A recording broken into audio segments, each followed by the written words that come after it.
Hello everyone, I am Gebatron. Let's take a look at the Pearl Harbor DLC for Beach Invasion 1945 Pacific. What did he say his name was? Gebatron.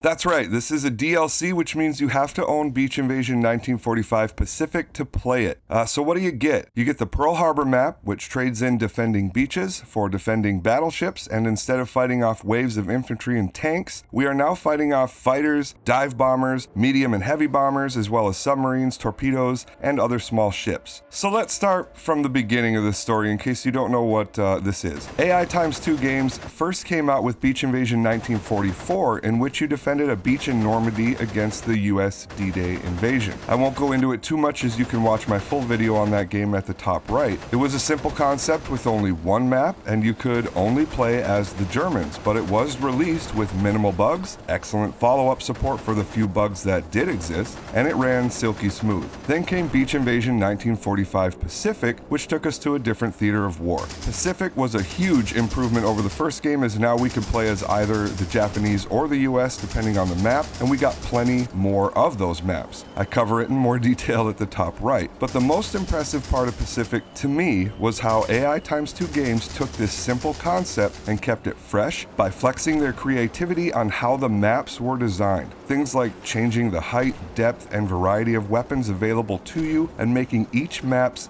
beach extremely unique by changing the depth of the beach or the material the beach was made of, types of obstacles on the beach, etc. It really made Pacific feel like a completely different game. Now this leads me into Pearl Harbor, and all I can say is that they did it again. Aircraft have been in beach invasion games since the beginning, but here they take center stage as you're placed on a battleship with various anti-air weapons at your disposal. Planes aren't your only concern though, as they also throw small destroyers at you alongside submarines that fire torpedoes.